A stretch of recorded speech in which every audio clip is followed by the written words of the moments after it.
I'm going to show you how to get started doing a pumpkin.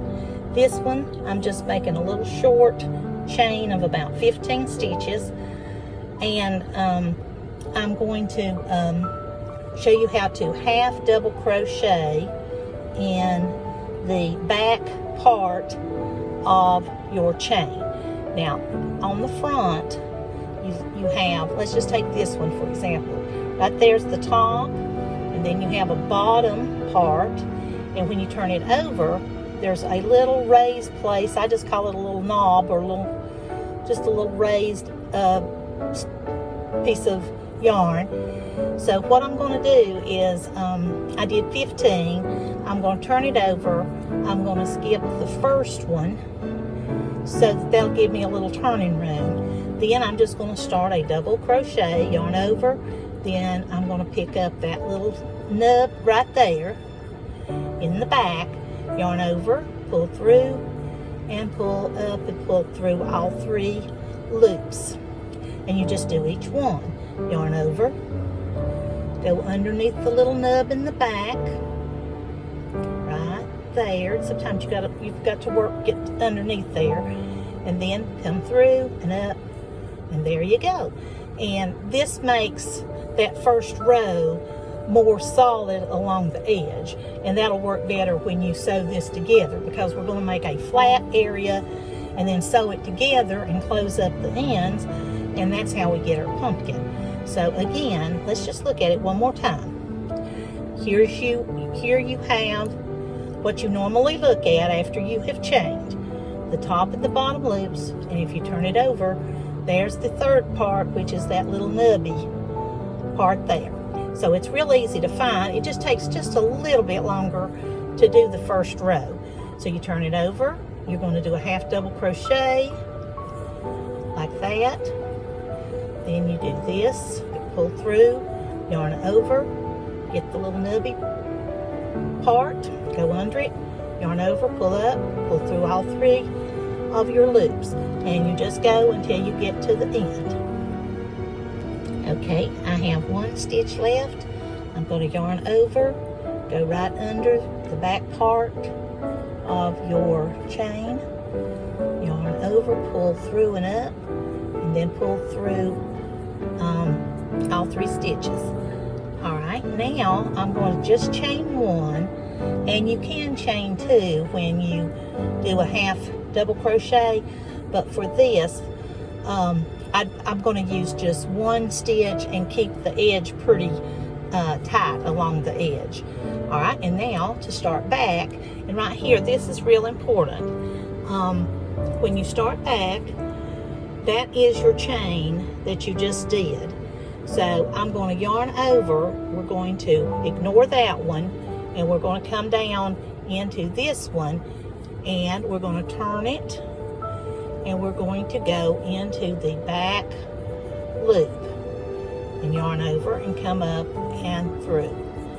Alright, so see right here, you have the 2 here on top, yarn over, go through the back, just the back, instead of both loops. Yarn over, go right in behind, like that, and yarn over, pull through, and let's look at it until already just a little bit. See how you're getting that little ridge right there by using the back loop instead of both loops. I have 2 stitches left, so I'm going to do this one, and this is where a lot of people mess up keeping their rows even. This is that chain where we chained 1 and turned. So what you're going to do is you're going to go back and you're going to catch that one right there. And sometimes people leave that out because it's kind of sideways on your edge, and if you do that, you're going to leave out a stitch. I'm going to chain 1 and turn it over, flip it over, leave that chain 1, don't go into it, you go into this one right here. It's going to be your first one, and that's when you're chaining 1 and turning. All right, and then you just keep going, and you can see that up here you're going into the back loop, just the one loop of your stitch instead of both to make your ridge. All right, and that's the way you do this, and you just keep going. And this is a great way, making a pumpkin is a great way to actually use and practice keeping your edges straight, because in the end we're going to work those into the top and they're not going to show anyway. You want this piece to be 3 times this height. So you just keep working till you get it as long as you need to. I'm coming down the last row that I'm going to add.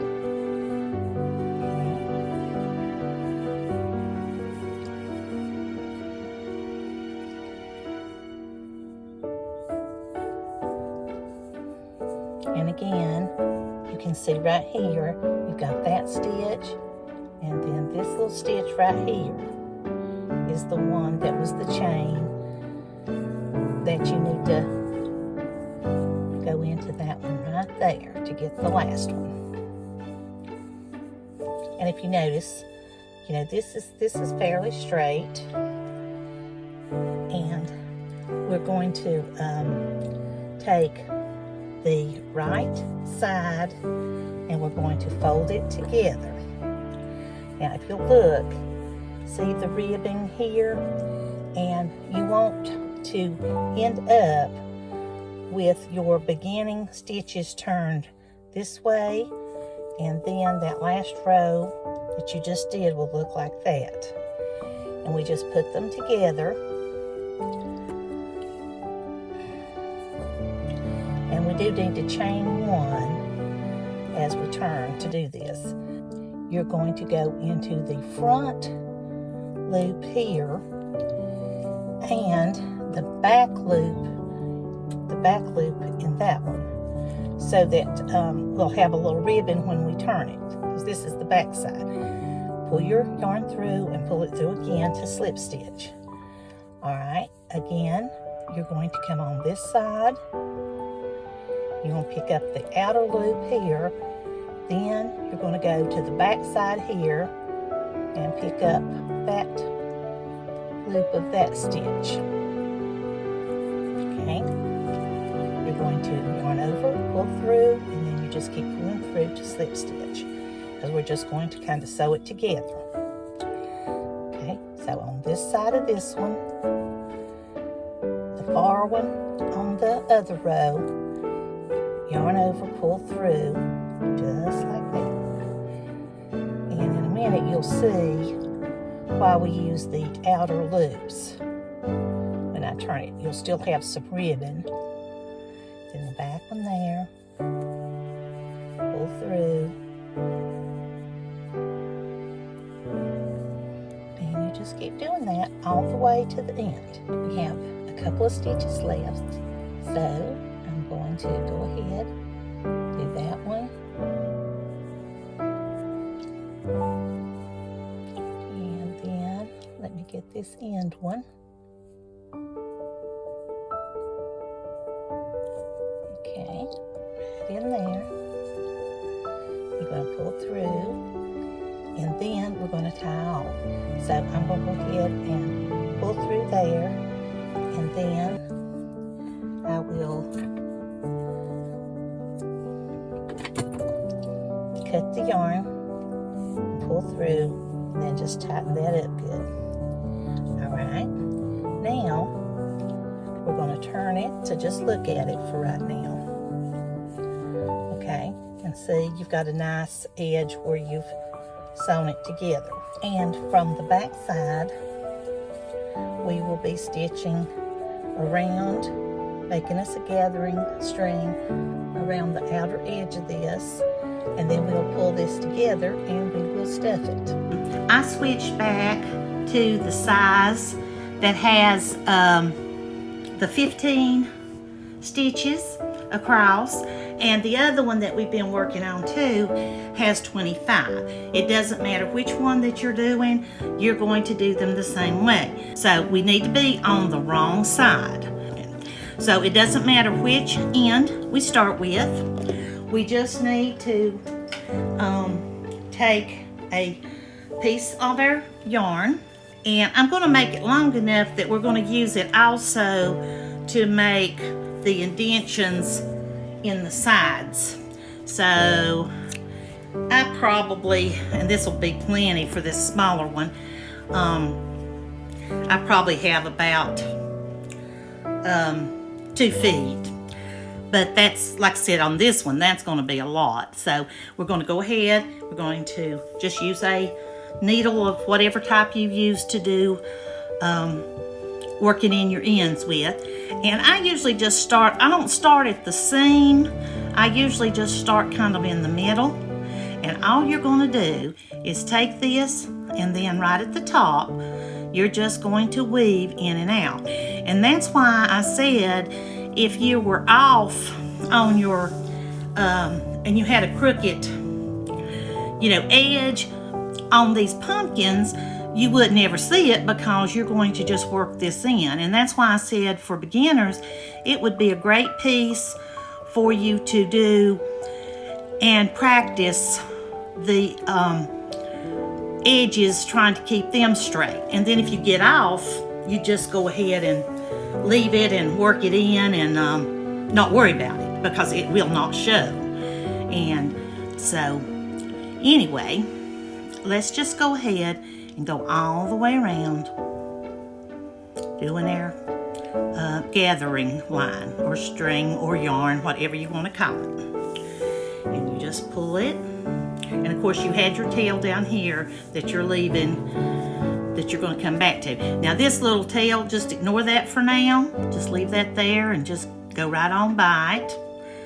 And I like, I have tried doing this using a longer piece of where we tied off or where we started.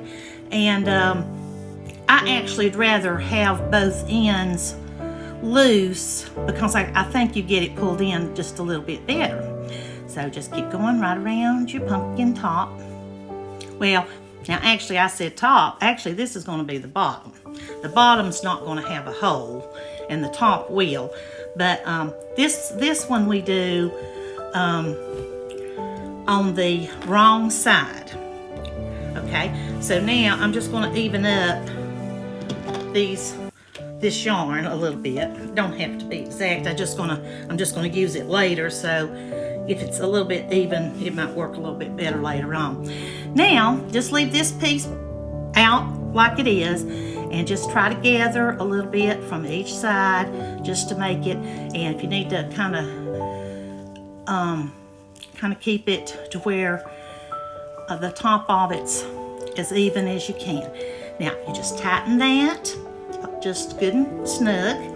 Then I am going to take my yarn, and I'm just going to tie this. Just pull it in good and tight.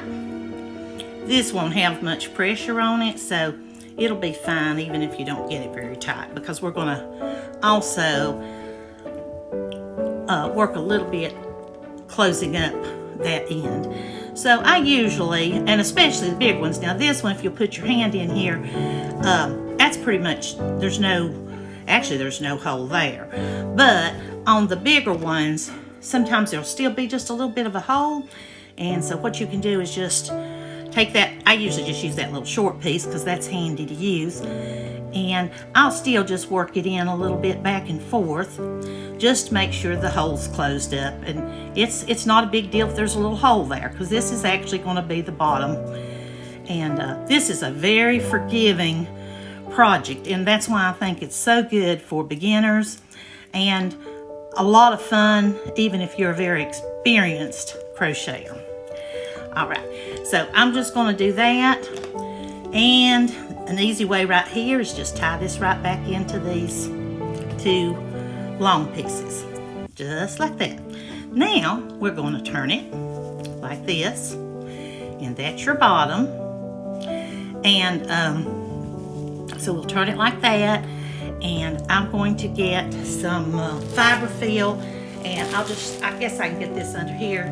I'm going to just use this poly fill that everybody uses for plushies, and you use whatever kind of stuffing that you want to. So just put you some in there, and if it's bigger, of course, you're going to have more of it to fill if you're doing the bigger one, and I'm going to show you it too. But this one, I just thought we'd go back to the smaller one, because I figured after you started that one in the first video, then you probably just continued, because this was good just to make a small one to start off with. And so this one, let's see, let's put that rest of that in there, and I think that'll be enough.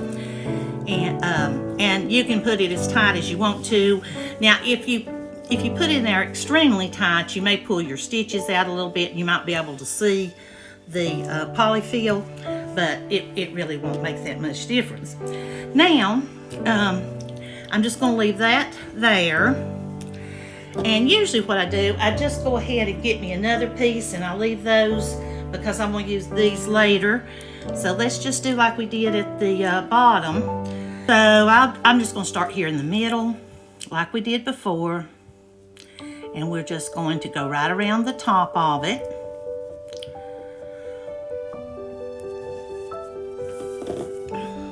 And leave that tail there so that it won't pull through. We want that loose when we get back around. And you don't have to do a whole lot. It's really pretty easy to do. So I'll just leave those there.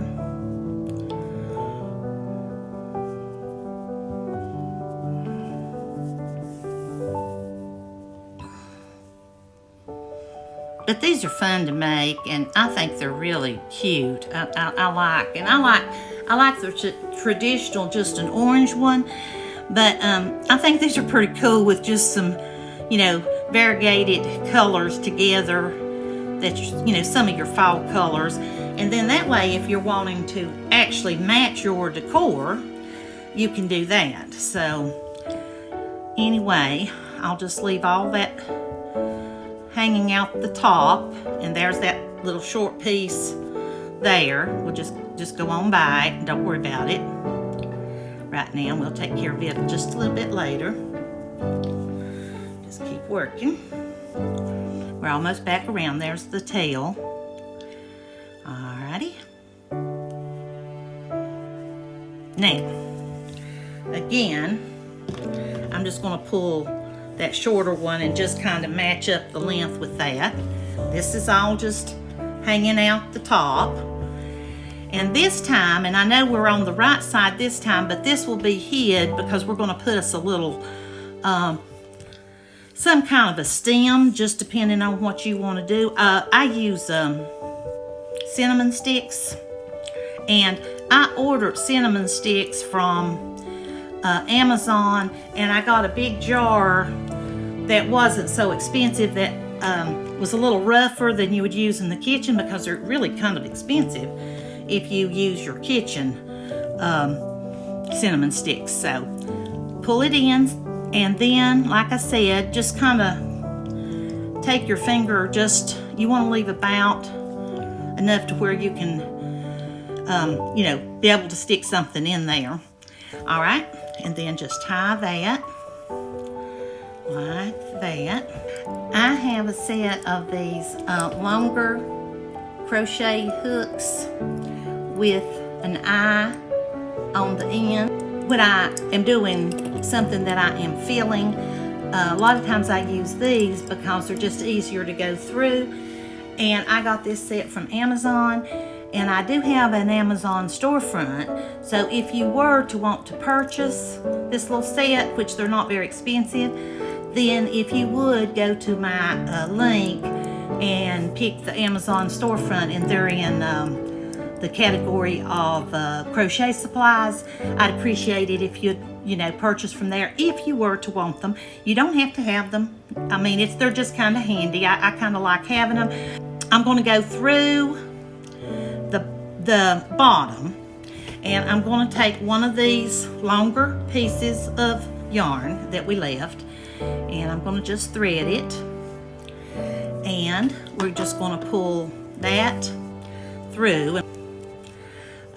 If I pull this like that, then I'm going to get the little groove like pumpkins. You know, they have those little ridges through the middle of them. And what I'll probably do is just each section, as I do them, I'll just take another one of the strands of yarn. I'll just take one. It won't really make much difference. We don't want to close up our hole, but usually I can work around these yarn pieces. So all I'm going to do is just tie it in. And this way it makes it real easy to do. So right here, you can kind of see, you know, you can pull it and fix that as deep as you want it, or, you know, just depends on what you want and what you think looks the best with the one you're making. So I'll finish off, I'll just pull that good there, and I will tie it like that, and I will go to the bottom again, and we'll put that in there. I'm gonna go right into the bottom and right up next to one of the other strands. That's handy to do. So I'll pull that a little bit, and then I'll tie that one in. So now I'm going to go ahead and do one this way and then this way, and this little one probably forces probably as many as you'll need. Tie that one in a little bit. Okay, now I'm going to do one more. The other one that I was working on is this one.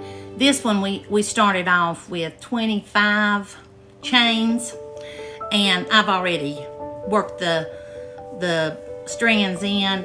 This one I went ahead and divided into 8s. I went, you know, did the quarters and then come back through the quarters. So that's what it looks like, and that's the difference. Right there's the difference in the 15 chains. This one's was 25 chains. So if you want to make a bigger one, then you may want to go on up to like maybe even 40. But all you have to do is just tuck these through the pumpkin, and then, you know, just pull them out. They're already tied, so once you pull them through, just clip off the rest of the tail. Push down a little bit. Just be careful not to cut anything that's part of your pumpkin, and just cut those off, and there you go. I have a couple of pieces of cinnamon stick. So all you do is tie your little bow. You could use, you know, I've just used kind of the twine string, and then you could use lace, or oh, it doesn't matter, and you don't have to put a bow anyway, I mean, if you don't want to. So, and then you just push these down in here and adjust them the way that you want them to look. You can glue them in if you want them to be real solid, or if you think you might want to take them out and stack them like that. See, that would be a nice look somewhere in your home. So, you know, you might want to leave them loose and then be able to, you know, make a different look with them. These are, I love this cotton, and I got the yarn at Hobby Lobby. I hope you've enjoyed this, and please tag me when you make your own pumpkins. I would love to see what you make, and I would be glad to answer any questions that you might have about making these.